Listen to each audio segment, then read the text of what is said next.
Kerana cuti umum kita pada pagi ini, tajuk tak ada khusus, jadi mungkin kita ambil sedikit maklumat berkaitan dengan kehidupan beragama dalam kalangan kita, masyarakat umat Islam di Indonesia. Tuan-tuan dan puan-puan yang dirahmati Allah, kehidupan beragama ini perlu kepada kehidupan yang jelas, yakin dan dipahami. Barulah kita akan dapat melaksanakan kehidupan beragama secara istiqamah. Tidak cukup bagi kita untuk kita hidup beragama ini dengan ikut-ikutan sahaja.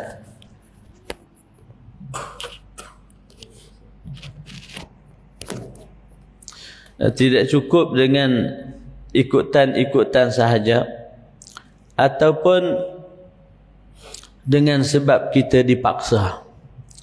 Jadi dengan sebab itu kita melihat, tuan-tuan dan puan-puan, kehidupan beragama dalam masyarakat umat Islam ini, dia bertolak daripada kefahaman, bertolak daripada keyakinan, bertolak daripada keinginan dan juga kecintaan. Maka dengan sebab itu kita tengok Islam, di mana sahaja dia bertapak, maka dia akan menjadi marak, dia akan disukai, dia akan berada di lubuk hati umat Islam. Kerana itulah sifat iman. Dia berada di hati, dia berada di dalam jiwa raga kita. Jadi bila iman ini sudah ada di dada, maka dia akan terpancar di dalam kehidupan harian kita. Maka dengan sebab itu, tuan-tuan dan rahmati Allah, Imam ataupun Syekh Zakaria Al-Kandahlawi bila nak menggerakkan gerakan tabligh ke seluruh dunia, dia telah merumuskan kehidupan para sahabat yang hidup dengan Nabi SAW, menghayati ajaran Islam, kemudian mereka sampaikan kepada seluruh alam. Dirumuskan dalam 6 perkara. Yang pertama, menghayati makna la ilaha illallah. Mereka ini tahu makna la ilaha illallah, tuntutan dan penghayatannya. Yang pertama. Maka dengan sebab itu kita melihat kekuatan ada pada mereka, para sahabat Nabi, dari sudut ibadat, dari sudut kefahaman, dari sudut penghayatan, dari sudut pelaksanaan. Kemudian yang kedua, sembahyang yang khusyuk, ataupun dengan kata lain, menjaga sembahyang dengan sebaik-baiknya. Sebagaimana yang disebut oleh Allah Subhanahu wa taala di dalam Al-Quran, qad aflahal mu'minun allazina hum fi salatihim khashi'un. Sesungguhnya berjaya orang yang beriman itu yang mana sembahyang mereka khusyuk. Begitulah kehidupan para sahabat. Yang ketiga, ilmu dan zikir. Mana umat Islam ini bukan umat ikut-ikutan saja, mereka belajar dan mereka beramal. Maka dengan sebab itu, kalau tuan-tuan baca satu buku yang ditulis oleh Profesor Dr. Najib Al-Atas, Sejarah Kebudayaan Melayu, buku nipis saja, dia bercerita bagaimana Islam mula bertapak di tanah Melayu ini ataupun Nusantara, kemudian berkembang dengan cepat sehingga sampai pada abad ke-16, 17, kita telah mendapati dunia alam Melayu kita ini telah sampai ke puncak kemajuan dan juga ketamadunan. Sejarah kesusastraan Melayu kita tengok pada abad 16, 17, buku-buku tulisan agama begitu banyak sekali. Dan orang Melayu telah mula berfikir dengan matang dan juga bijak. Kanun-kanun pemerintahan telah diwujudkan dalam dunia dan masyarakat umat Islam. Cepat kita tengok masyarakat kita berkembang dan maju. Kemudian yang ketiga, yang keempat, ikhlas niat dalam amalan. Macam mana kita nak cuba gambarkan keikhlasan kerja dan amal dalam keadaan kita tidak tahu penghayatan di dalam beragama. Waktu kita baca kitab Asy-Syifa oleh Al-Qadhi Iyad 2 minggu lepas di Masjid UKM dengan Syekh Hafiz Abdul Hafiz dari Australia. Dia kata zaman kita sekarang ini zaman kelalaian daripada niat, yang mana kita mungkin niat sembahyang subuh, lepas tu hak lain tak niat, duduk dalam masjid tak niat, saja aku iktikaf ni, pahala duduk saja, duduk je, tak dapat niat iktikaf. Duduk mari tak niat nak menuntut ilmu, tahu dah kuliah subuh ada jemputan, kita tak niat, kita dapat pahala datang menuntut ilmu. Jadi kalau kita niat semua tu, kita dapat pahala. Jadi bila kita tak niat, kita duduk saja. Sebab itu kita bila kita tanya, nak pergi mana? Jalan-jalan. Buat apa? Saja-saja. Kita tak ada niat. Kita tak pasal niat. Ke mana? Jalan-jalan cari makan. Esok macam mana? Esok masih ada. Jadi kita tak ada niat. Tak ada. Jadi kita tak pasang niat. Rugi. Maka kata Syekh, zaman kita ni zaman akhir. Kita dah berada di penghujung zaman. Zaman yang mana kita tidak memberikan fokus kepada kehidupan kita ini untuk apa. Kenapa kita hidup? Apa perlu buat? Kemana nak pergi? Apa yang perlu kita dapat? Mungkin kita kira untuk hidup dunia kita kira. Tapi untuk hidup akhirat, kita tidak ambil perhatian. Kita tidak ambil perhatian. Kemudian, yang kelima, selepas ikhlas niat, dakwah kepada kaum muslimin. Ini di antara kita tengok tanda yang kita ini ada kefahaman, ada kesedaran, maka kita sampaikan kepada kaum muslimin. Dan yang keenam, khidmat kepada kaum muslimin. Khidmat. Kalau kita baca dalam kitab Bidayatul Hidayah, Imam Ghazali kata kita macam mana nak bina kehidupan satu hari. Setiap kita kena baca buku Imam Ghazali, kitab Bidayatul Hidayah. Kecil saja. Dah terjemah Melayu pun. Kalau kita belajar pondok dulu, kitab nombor 1 kena baca ialah kitab Bidayatul Hidayah. Maksud Bidayatul Hidayah, permulaan mendapat petunjuk oleh Imam Ghazali. Ini kat pasar sana ada macam-macam terjemahan. Imam Ghazali mengatur kehidupan sebagai seorang Muslim, bangun pagi kena sebelum subuh. Kemudian selepas itu datang sembahyang subuh. Sembahyang sunat 2 rakaat, sembahyang subuh berjamaah, duduk. Dengar kuliah subuh dulu.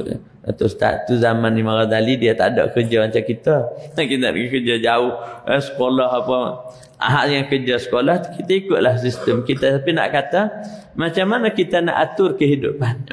Duduk sembahyang subuh, duduk zikir selepas subuh sampailah kepada duha. Selepas duha, kita keluar. Sama ada keluar untuk 3 perkara. Sama ada keluar menuntut ilmu, keluar mencari rezeki, ataupun keluar memberi khidmat kepada kaum muslimin. Atur cara hidup. Sampai tengah hari balik sembahyang zuhur, makan. Petang begitu juga. Lepas asar keluar untuk 3 yang sama. Menuntut ilmu, cari rezeki, khidmat kepada kaum muslimin. Maka perjalanan kehidupan kita sebagai seorang Islam. Nampak tuan-tuan rahmat Allah. Maka kita nampak macam mana kita nak hidup dalam seharian. Jadi kuliah subuh kita hari ini, selepas tuan-tuan dah faham, itu ini kuliah subuh. Baru nak start kuliah subuh. Lepas tu bila nak tamat tuan-tuan. Hadis Rasulullah sallallahu alaihi wasallam yang tuan-tuan sama-sama kita ambil perhatian. Seorang sahabat Nabi sallallahu alaihi wasallam keluar bertemu dengan Rasulullah sallallahu alaihi wasallam dan beliau bertanya kepada Rasulullah sallallahu alaihi wasallam, kata dia, wahai Rasulullah, ayyun nasi khair, siapakah orang terbaik? Nampak? Soalan mudah lah. Kalau kita nak jawab ni, apa dia? Siapa orang terbaik? Jangan tengok kita. Siapa orang terbaik ni? Kalau kita duit banyak, hidup selesa, macam mana? Boleh bagilah kategori hak yang kita ada. Tapi Nabi jawab lagu lain. Nabi jawab apa? Orang terbaik, Nabi kata, man tala umuruh wa hasuna amaluh. Orang yang terbaik, orang yang usia dia panjang, amalan dia baik. Boleh?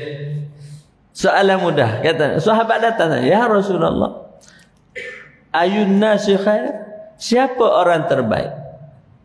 Maka Nabi jawab, orang terbaik, orang yang panjang usia dia dan baik amalan dia. Boleh? Kalau ingat ni cukup dah kelas sebuah, boleh balik dah, kan? Sahabat tanya satu lagi, kata dia, wahai Rasulullah, ayyun nasi syar, siapakah orang yang paling buruk, orang yang tak baik, orang jahat?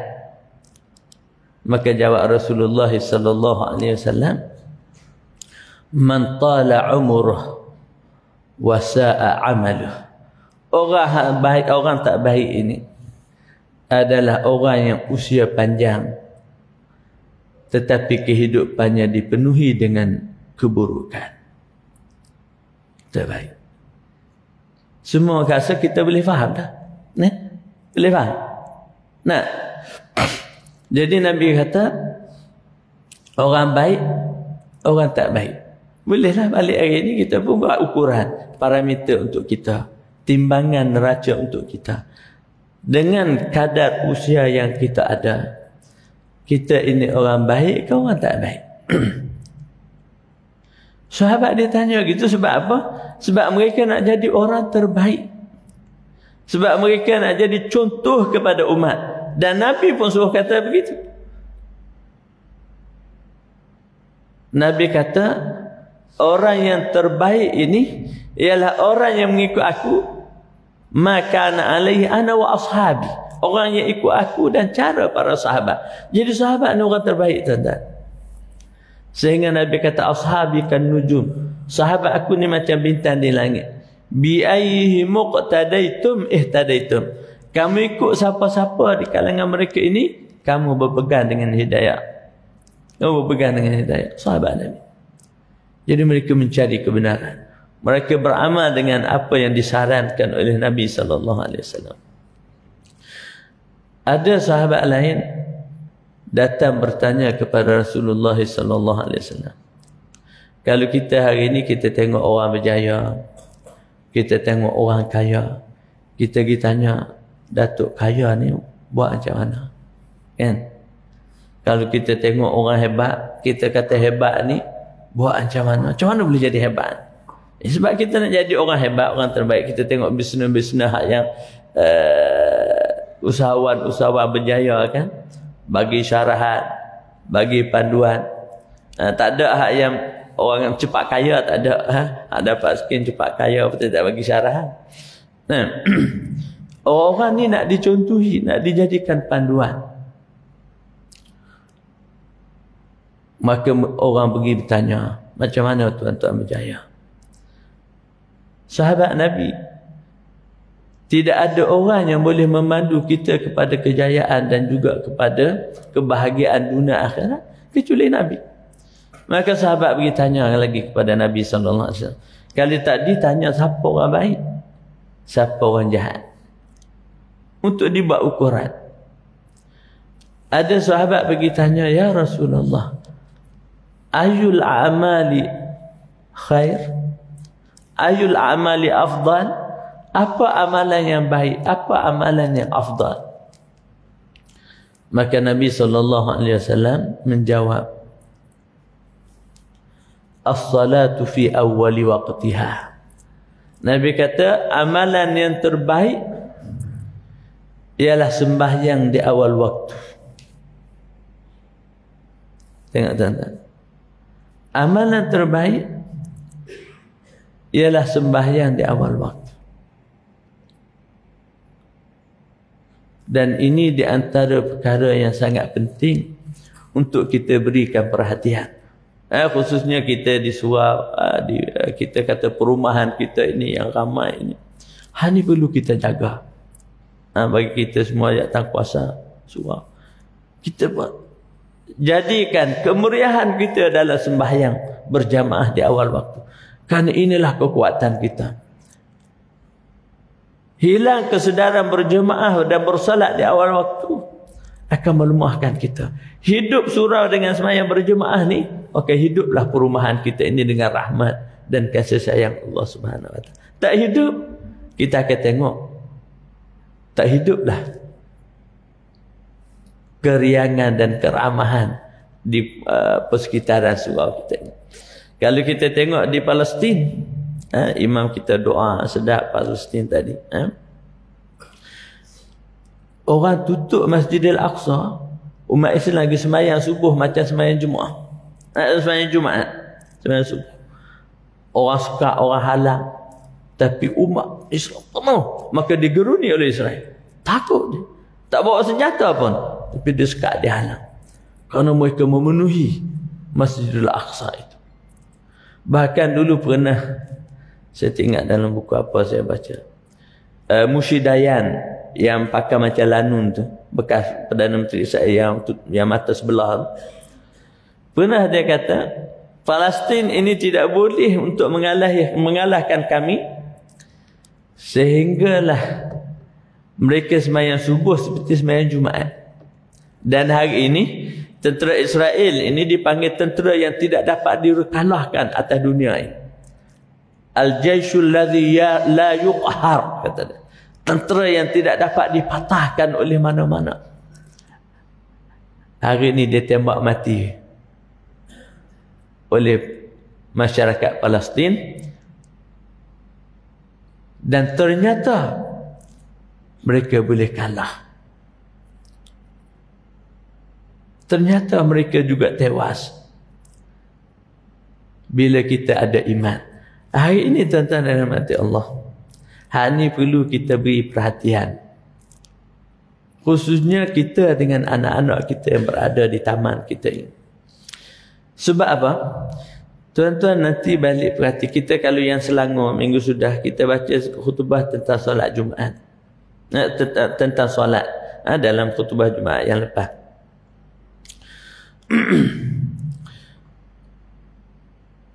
Di dalam surah Maryam ayat 59, nanti balik cek tengok tuan-tuan baca.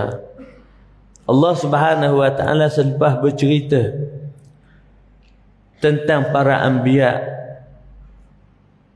para siddiqin, bagaimana mereka beriman kepada Allah, beribadat dan taat. Kemudian mereka ini diwarisi oleh generasi yang baru selepas mereka.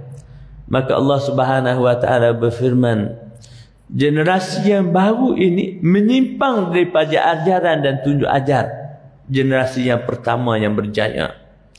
Allah berfirman, fa khalafa min ba'dihim khalfun adaa'us salah wattaba'us syahawat fasawfa yalqawna ghayya. Mereka ini telah diwarisi oleh satu generasi baru yang disebut oleh Imam Ibn Katsir lebih kurang 60 tahun ke 100 tahun selepas mereka. Generasi baru ini rusak, yang mana mereka ini tidak menunaikan salat. Tengok, generasi baru selepas mereka ini, fa khalafa min ba'dihim khalfun adaa'us salah. Makna adaa'us salah ini makna mensia-siakan salat. Kata Imam Ibn Katsir, ulama berbeza pendapat. Ada kata maksud mensia-siakan salat di sini makna tak sembahyang langsung. Ada kata mensia-siakan solat, ini mengabaikan solat sehingga habis waktu. Ataupun dengan bahasa kita, kalau kita tanya anak-anak pergi sekolah, cikgu tanya anak, ayah mak sembahyang tak? Anak kita jawab kat cikgu, kalau dia tak sibuk dia sembahyang, kalau dia sibuk tak sembahyang. Itu cikgu sekolah. Kalau tanya siapa-siapa cikgu kat sini, akan kenalah jawapan tu. Anak-anak jawab, ayah sembahyang, kalau tak sibuk sembahyang, kalau sibuk tak sembahyang. Maka dengan sebab mereka ini tak sembahyang, kata Tuhan, adha'us salah ini wattaba'u syahawat, mereka juga akan mengikut hawa nafsu. Sebab sembahyang ini bila dijaga, maka sembahyang akan mencegah kita daripada terjebak dengan hawa nafsu dan syahwat. Sembahyang ini akan memelihara kita daripada melakukan dosa dan maksiat. Sebagaimana yang Tuhan sebut di dalam Al-Quran, innas salata tanha anil fahsya'i wal munkar. Sembahyang ini mencegah kita daripada melakukan perkara-perkara keji dan mungkar, perkara-perkara dosa dan juga maksiat, bila mana ia dipelihara dan dijaga dengan sempurna. Pernah di zaman Rasulullah SAW ada sahabat-sahabat yang telah beriman, tetapi masih lagi terjebak dengan dosa dan maksiat. Lalu ada orang mengadu kepada Rasulullah, kata, ya Rasulullah, ada orang tu sembahyang, tapi dia masih buat juga dosa dan maksiat. Lalu kata Rasulullah SAW, sayati yaumun anna salatahu tamna'uh. Akan datang suatu hari nanti, bila dia dah sempurna melakukan salat, maka salatnya akan menghalang dia daripada terus bergelombang dengan dosa dan maksiat. Itulah sembahyang, tuan-tuan. Akan mencegah dia daripada melakukan perkara-perkara keji dan mungkar. Jadi di dalam ayat ini Allah Subhanahu wa taala mengkisahkan generasi yang datang bila mana tidak dididik dan tidak diasuh dengan sembahyang, mereka akan terjebak dengan perkara-perkara keji dan mungkar dan syahwat. Hari ini tuan-tuan dirahmati Allah, apa yang tuan-tuan rasa dengan kita sekarang? Kita sekarang ni tuan-tuan, kalau tuan-tuan pergilah ke mana-mana perumahan, surau dan masjid yang berdekatan, kita akan tengok yang ada untuk solat 5 waktu ni, orang lama-lama macam kita belakang. Kalau kita tanya kita semua ada anak berapa orang, kita tak ceritalah orang mungkin tak dengar apa yang kita cakap. Kita hak dengar sekarang. Kita tanya anak berapa orang kan? Kita kata mungkin ada 1, 2, 3, 4, 5, 6, 7, 8, 9. Kita akan bilang ada. Tapi kenapa kita datang seorang-seorang? Maknanya generasi selepas kita akan berlaku generasi tak akan datang macam kita. Kita yang datang sekarang, mungkin dulu mak ayah kita heret ke masjid surau ni. Ada orang 6 tahun, 7 tahun, 8 tahun, mak ayah dia heret, jom mari surau, jom mari surau, jom mari surau. Akhirnya kita tengok bila kita dah dewasa dan kita mungkin sampai ke lanjut usia, kita boleh melazimi solat dengan istiqamah. Tetapi bila kita tidak asuh anak-anak remaja kita, tuan-tuan, maka kita akan takut, kita akan berhadapan dengan generasi yang meninggalkan solat sebagaimana yang telah diingatkan oleh Nabi, oleh Allah Subhanahu wa taala dalam Al-Quran. Tuhan kata, fakhalafa min ba'dihim khalfun adha'us salah wattaba'us syahawat fasawfa yalqawna ghayya. Mereka ini akan bertemu dengan ghayya. Apa ghayya? Disebut oleh ulama tafsir, dia adalah suatu lembah di dalam neraka. Dia akan berhadapan dengan neraka. Dan kelalaian ini, tuan-tuan, Ditegaskan lagi oleh Allah Subhanahu wa taala di dalam Al-Quran, yang kita selalu duk baca, cuma kita mungkin tidak ambil perhatian.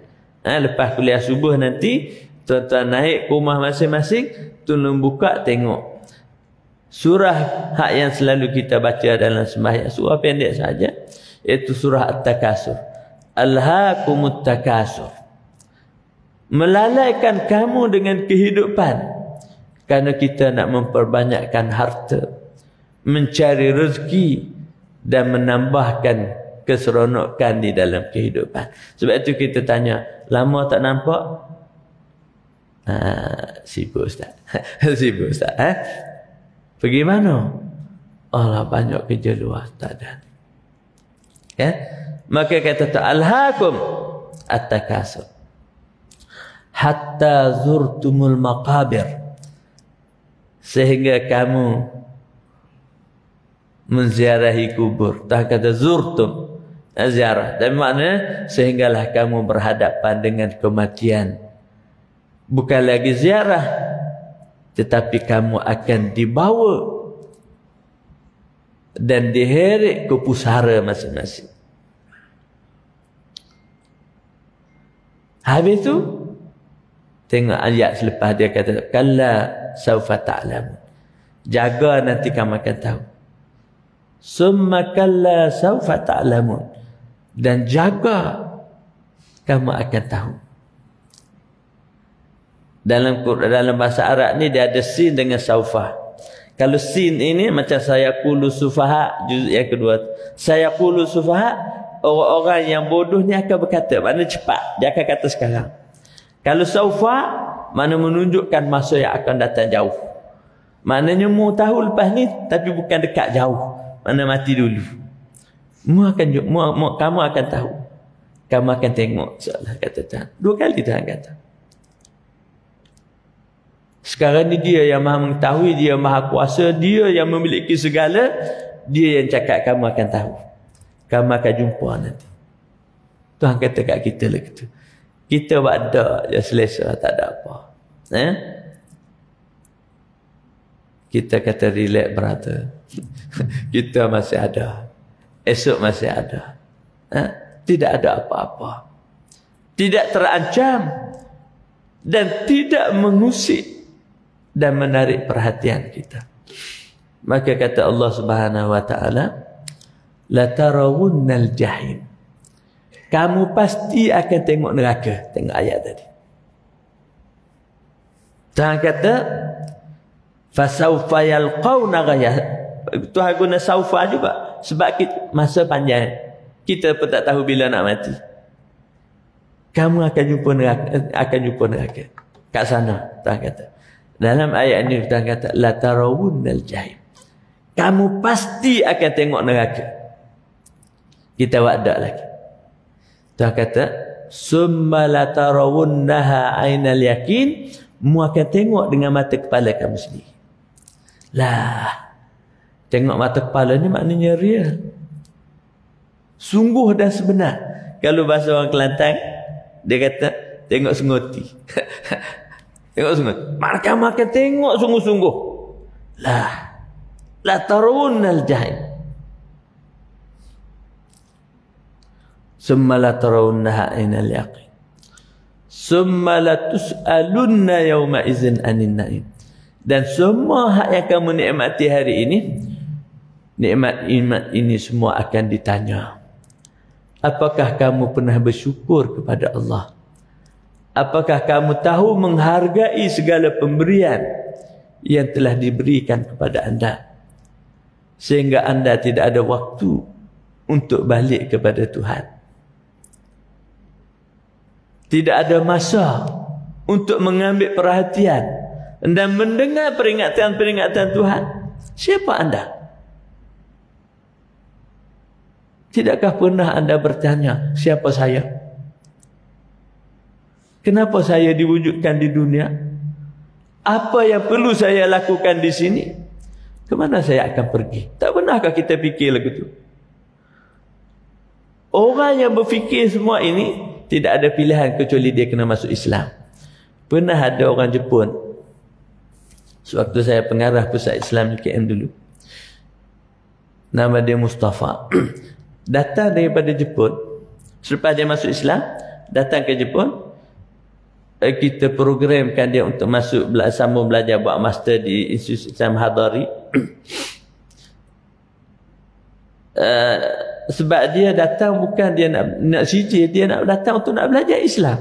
Kita nak suruh dia belajar sijil apa ni, dia belajar sekejap, lepas tu pergi ke Mesir, sambung belajar di sana. Lagi pergi ke Mesir pula. Ada kawan-kawan yang sponsor apa, bantu dia. Tapi nak kata apa? Yang anak ini dia telah keluar dari Jepun pergi ke Australia, dan kebetulan dia duduk di rumah orang Islam yang mobility student ini, student exchange ni, ditempatkan di rumah orang Islam di Australia. Warga negara Australia tapi Muslim.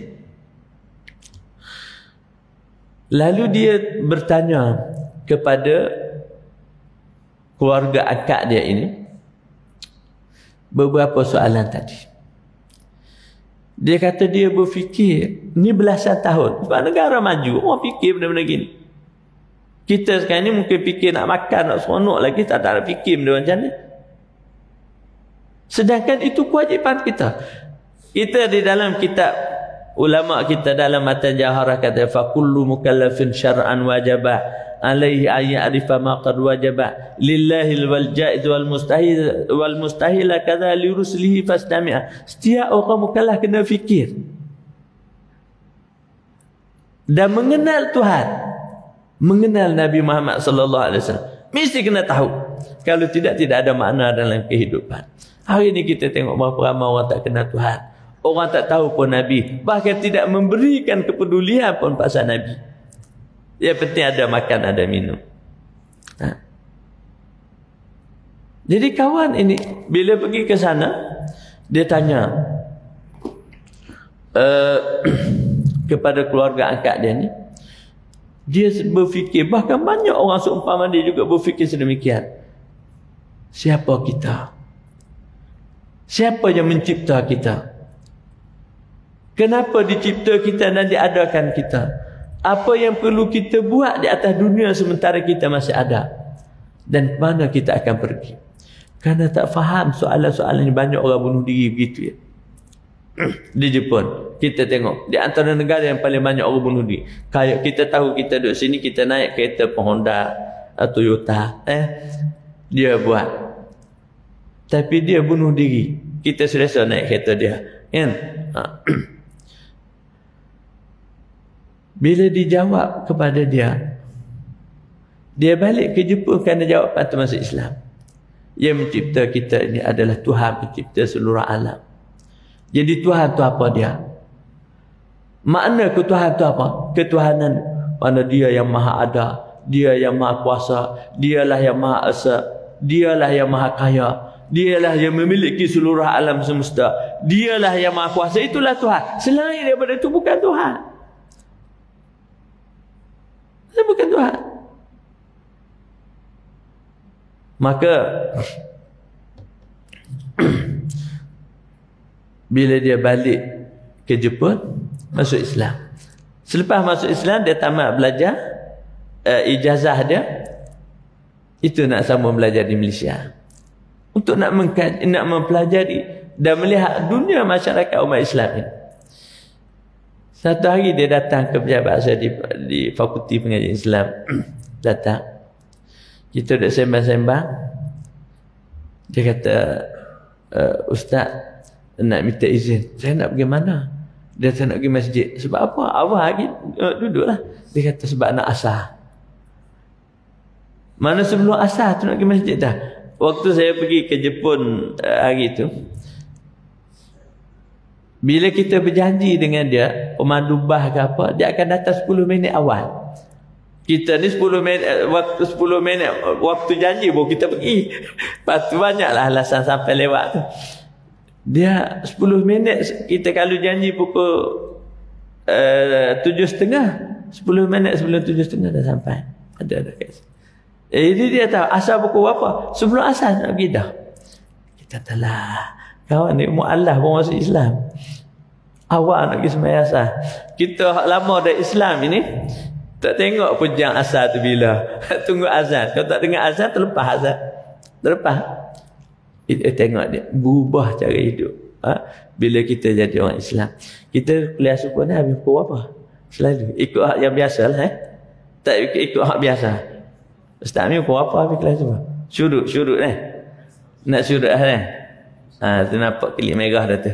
Masuk syuruk kita berhentilah. Jadi tuan-tuan rahmat Allah Subhanahu Wa Taala. Jadi bila kita tengok macam mana dunia manusia.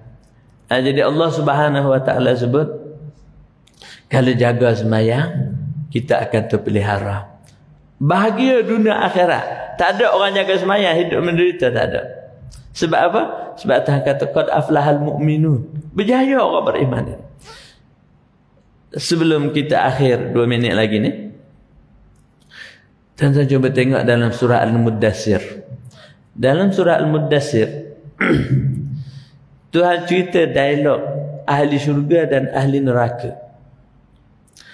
Orang yang masuk syurga ini seronok dalam syurga.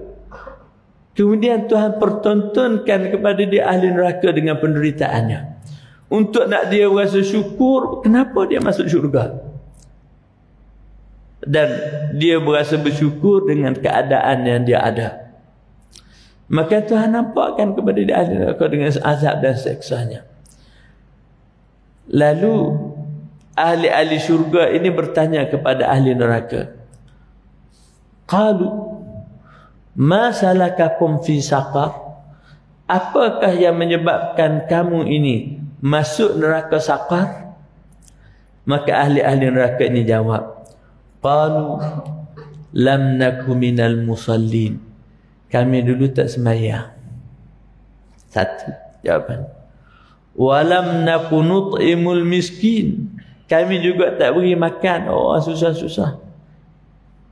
Kita ni mungkin di sini ada orang susah, ada orang senang. Jadi kalau kita tak mari masjid surah, mana nak tahu rumah banyak. Jadi di sinilah tempat yang menyatukan hati kita dari seluruh dunia. Di sinilah tempat perkenalan kita. Dari seluruh dunia orang pergi Mekah tawaf Kaabah, di situlah tempat perjumpaan kita. Inilah tempat titik penyatuan hati orang beriman. Kalau ahli neraka ni kata lam naku musalli, kami tak sembahyang. Lepas tu nak jumpa orang kanan. Walam naku nut'imul miskin. Kami juga tak bagi makan orang. Maknanya dengan kata lain, hubungan dengan Tuhan punah, hubungan dengan orang pun rosak. Wa kunna nukazzibu biyaumiddin. Dah hari masa. Wa kunna nukazzibu biyaumiddin. Kami juga tak percaya ada hari akhirat. Maknanya tak sedia. Tak sedia. Macam alhaakumut takasur. Tak sedia. Wa kunna nakhudu ma'al khaidin. Dan kami bersembah macam orang bersembah. Lawak jenaka begitu saja. Mana bercakap tidak ada makna. Lawak jenaka ada makna ke? Tak ada makna kan? Dia bercakap semua tak ada makna. Kalau ada makna tak jadi lawak, jadi sebenar. Lawak jenaka maknanya bercakap tak ada makna. Hidup tanpa erti. Dia nak buat apa? Wa kunna nakhudu ma'al khaidin. Maka habis gitulah kehidupan. Maka inna lillahi wa inna ilaihi raji'un. Itulah tuan-tuan rahmati Allah kuliah subuh kita pagi ini. Jadi ada 2 perkara yang kita sebut, 3 perkara lah. Yang pertama dasar prinsip. Yang kita tengok para sahabat buat, yang dirumuskan oleh para ulama. 6 ini tuan-tuan perhati. Ada dalam hidup kita. Kalau ada jadi, cuba bilang 6. Ada tanda tadi. Yang pertama, menghayati la ilaha illallah. Ini kuliah subuh lain. Satu kuliah subuh menghayati makna la ilaha illallah. Kemudian yang kedua sembahyang khusyuk, kita dah cakap dah hari ini sikit. Kemudian yang kedua ilmu dan zikir. Ini kuliah subuh Ustaz Amin lah. Ilmu dan zikir. Kemudian yang ketiga ikhlas. Ini pun kuliah khusus. Ikhlas dalamnya. Yang kelima, dakwah. Hak ni pun perlu kuliah juga. Yang keenam, khidmat. Khidmat kepada kaum muslimin. Perlu kepada perbincangan khusus juga. Jadi tuan-tuan duduk dalam sejenak lepas kuliah subuh balik ke rumah. Daripada 6 ini, hak mana hak kita ada? Kalau ada belakang 6, maka comellah kita. Kalau tak ada, maka kita berada di persimpangan. Yang kedua, hadis yang kita sebut tadi ialah siapa orang baik, siapa orang jahat. Ini neraca untuk timbang diri kita. Bukan nak suruh cerita kat orang lain. Tak. Kuliah subuh untuk diri kita. Orang tak mari, dia tak tahulah. Jadi kita untuk timbang kita, keluarga kita. Kita ukur diri kita sendiri. Hari ini kita bekerja pejabat, semua ada auditkan diri. Kita buat diri. Dalam bahasa agama namanya muhasabah. Jadi bahasa pentadbiran, auditkan diri. Kita lah buat timbang untuk diri kita sendiri. Jadi Nabi kata, sahabat tanya, siapa orang baik, siapa orang jahat? Orang baik usia panjang, amalan banyak. Orang jahat, umur panjang, tak ada buat apa. Tak ada apa. Tidak meninggalkan apa-apa yang bermanfaat kepada diri dia dan juga kepada umat. Mana kita kalau hidup 100 tahun pun tidak dapat memberikan sumbangan apa-apa, tidak mana. Tapi kalau kita hidup sebentar, tapi apa yang kita sumbang sangat bererti kepada manusia, maka hidup kita bermakna. Jadi tuan-tuan kita yang ada semua ini, berikanlah apa sumbangan anda kepada kehidupan dan kemanusiaan, kepada agama negara, kepada bangsa. Jadi orang yang hidup berkhidmat untuk umat ini, orang ini akan diberikan kelebihan oleh Allah Subhanahu Wa Taala. Kemudian yang kedua kita, yang ketiga kita sebut sebelum kita tamat kuliah ialah keperluan kita untuk menjaga solat secara berjamaah. Kerana itulah nilai dan juga punca kebahagiaan kita dan juga kepada masyarakat persekitaran yang ada. Sebab kita mendapat rahmat dan kasih sayang daripada Allah. Sekiranya usaha ini kita tidak pelihara, kita bimbang, kita akan berhadapan dengan generasi anak cucu kita. Generasi anak cucu kita tidak memeliharakan solat, maka mereka dalam bahaya yang nyata.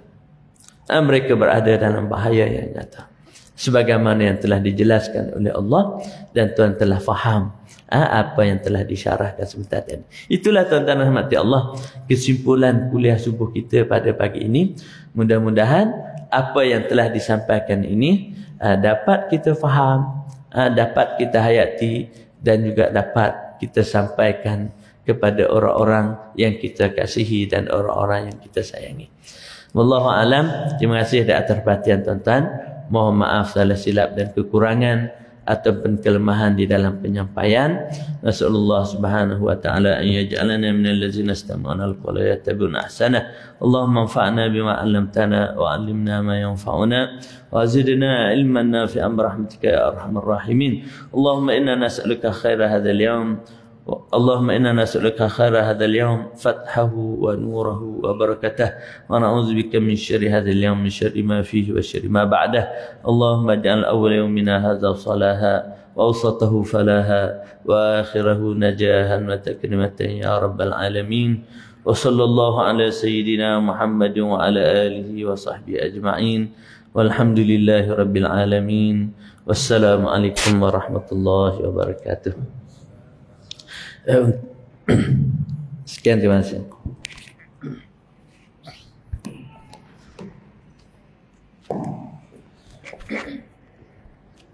Jazakallahu khairul jaza diucapkan kepada yang berbahagia Al-Fadhil Ustaz Dr. Abdul Rahman Mahmud atas perkongsian tausiah ilmu beliau pada pagi ini. Alhamdulillah tuan-tuan, seperti mana tuan-tuan lihat pada nama tu, kita jangan silaplah tuan-tuan ya. Dr. Abdul Rahman Mahmud juga merupakan kekanda ataupun abang kepada pengurusi kita Dr. Abdul Muhaimin bin Mahmud. Dia beza dekat Rahman dan Muhaimin lah ya tuan-tuan. Tuan-tuan, itu juga kita Beliau merupakan pensyarah kanan di Fakulti Pengajian Islam UKM. Selain itu juga beliau juga merupakan panel pakar akidah JAKIM dan salah seorang anggota Jilsah Al-Turuq Al-Sufiyah Negeri Sembilan. Jilsah ini antara lainnya bermakna secara harfiahnya ialah sidang tarikat sufi lah, yang mana badan ini bertindak sebagai satu badan yang menapis, yang mengesyur tentang mana-mana tarikat sufi untuk diluluskan kepada Jawatankuasa Fatwa, insya-Allah. Bagi pihak yang berusaha, Dr. Pengerusi Surau melalui Biro Dakwah dan Pendidikan dan sekalian jemaah Surau Ar-Rayyan, sekali lagi mengucapkan ribuan terima kasih kepada yang berbahagia doktor. Semoga kita dapat bekerjasama lagi di masa-masa akan datang, mungkin sebagai kuliah tetap kita, insya-Allah. Dan juga syabas kepada seluruh jemaah yang sentiasa tak putus-putus menyokong kepada aktiviti program anjuran surau dan juga infak-infak yang disumbangkan. Wabillahi taufiq wal hidayah. Wassalamualaikum warahmatullahi taala wabarakatuh.